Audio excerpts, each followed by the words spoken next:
Hello friends, thanks for your overwhelming and positive responses to our introductory video. Many of you personally called and mailed for appreciation.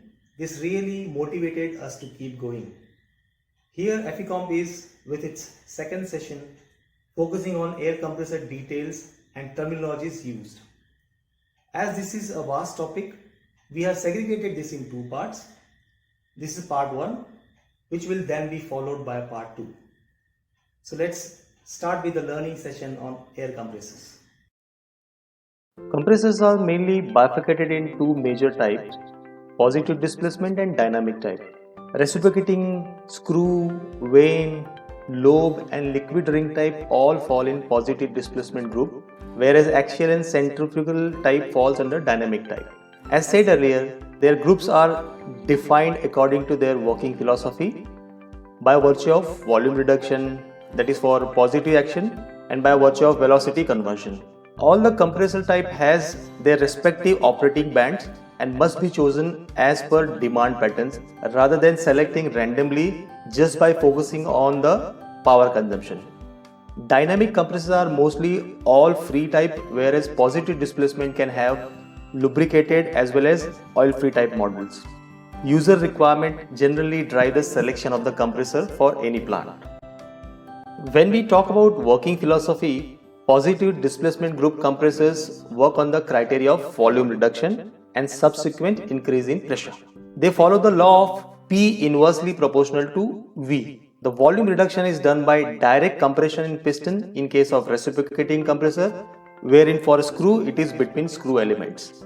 On the other hand, dynamic compressors work on the principle of kinetic energy conversion to pressure energy, where velocity is given to the atmospheric air entering from the suction side of air compressor through an impeller and then restricted at the exit of impeller with a fixed diffuser, which suddenly reduces a higher velocity and it converts in pressure energy. This slide shows majorly available compressor of different types in the market used for different industrial functions. In reciprocating, it is either single acting or double acting type, which is not applicable for other type of compressors. Further, a compressor can be designed for single stage working, that is compressing the air from atmospheric pressure to the desired pressure in single stage, or a double or multi-stage compressor wherein the final pressure is achieved in different stages, that is atmospheric pressure to partial increase in pressure in stage 1, then from pressure 1 to pressure 2 in stage 2 and etc. And finally delivering at the desired pressure. Compressors must be selected as per requirement, and if pocket permits, you must always go for a multi-stage compressor. Advantage of the same are shown in further slides in this video, which is mainly the power consumption. As said, reciprocating compressors work on the criteria of volume reduction using a piston and cylinder arrangement. They can be single stage or multi-stage. Further, they can be single acting, that is only one side of the piston is compressing and delivering air, or double acting where both sides of the piston are used for compression. In a double acting compressor, during delivery stroke in one side, suction is done on the other side and vice versa. Reciprocating compressors can be used for low pressure to very high pressure, say up to 1200 bar. High pressure reciprocating compressors are found in many bottling plants where the required pressure vary from 30 to 100 bar. Animations here show the working of a single acting and double acting reciprocating compressor. Looking at the main component of a reciprocating compressor, they are piston, connecting rod, cylinder and suction and discharge valves.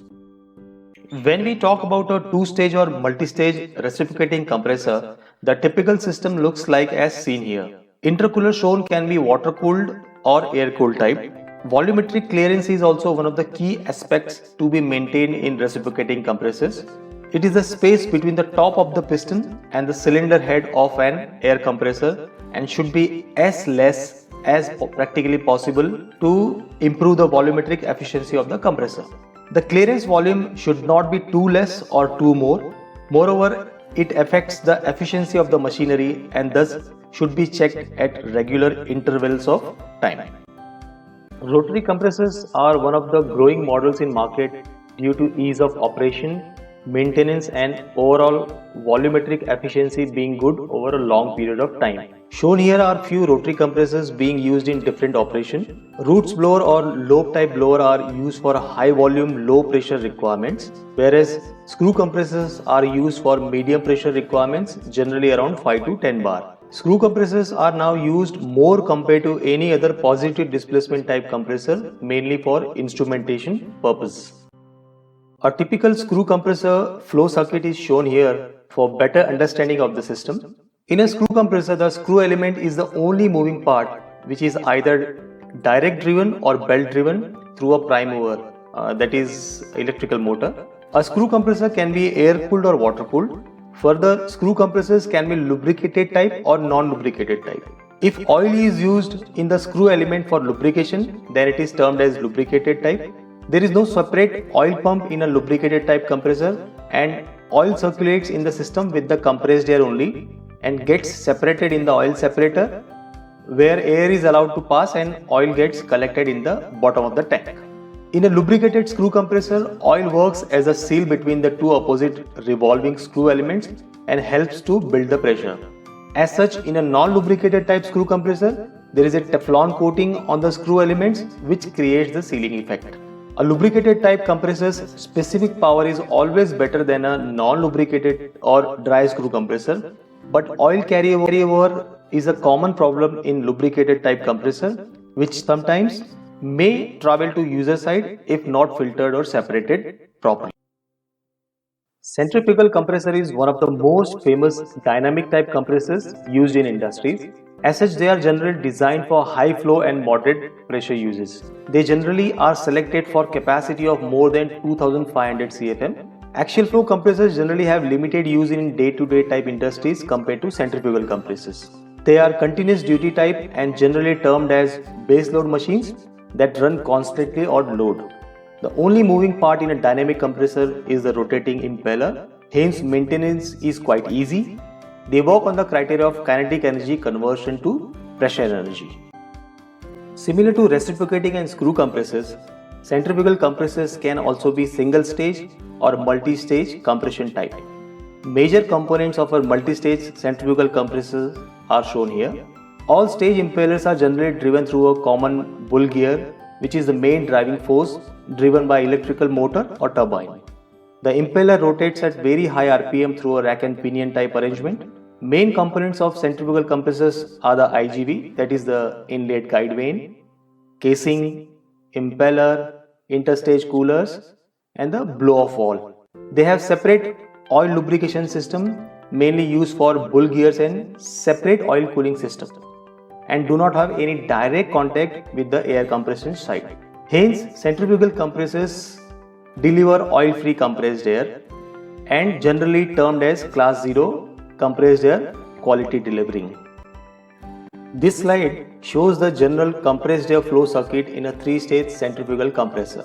Coolers between stage 1 and 2 and stage 2 and 3 are called intercoolers, and cooler after stage 3 herein are called as aftercoolers.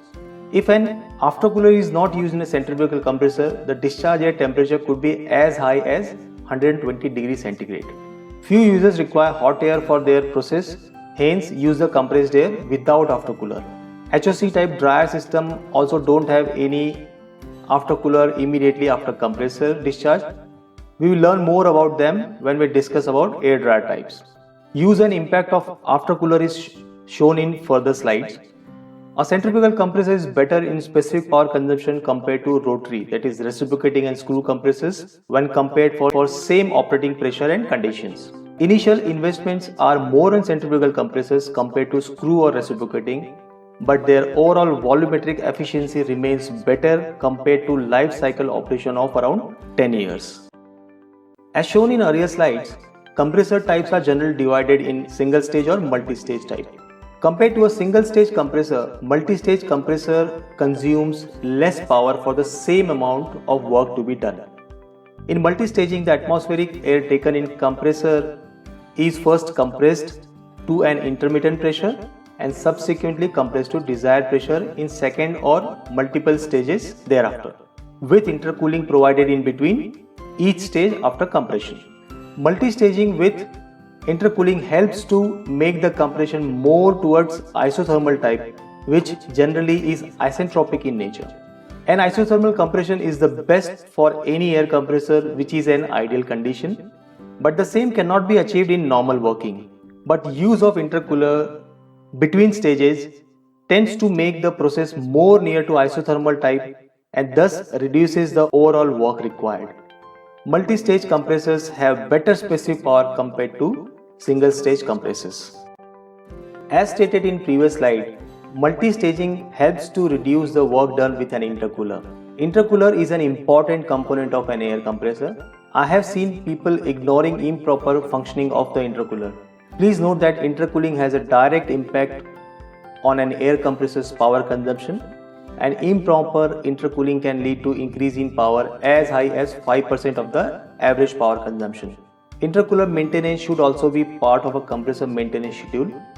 Screw compressors nowadays are also designed with an inbuilt oil cooling type intercooler, wherein compressed air from first stage discharge passes through an oil film which absorbs heat of compression and reduces the temperature of air before it enters the next stage. Intercooler type preferred in air compressor is generally shell and tube type for water cooled models, with air being in the tube and cooling fluid or media on the shell side. Maintain intercooler temperature to keep compressor power under control. In relation to an intercooler, an aftercooler is used to reduce the temperature of outgoing air from the compressor's last stage discharge. It works on the similar manner to the intercooler. As such, it does not have any impact on the compressor power consumption. Using an aftercooler has its own advantages like cool air to air dryer, reducing load on air dryers, increased storage capacity as more mass of air available, hence can store more air in receivers, moisture level reduction in compressed air.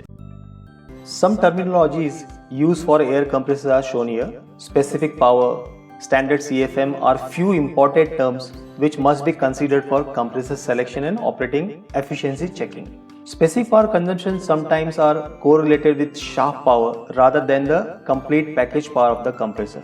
Specific power for any compressor must be calculated with respect to the total package power. Also, terminologies like standard conditions and normalized conditions must be known, as they are basic comparing tools for same capacity compressors.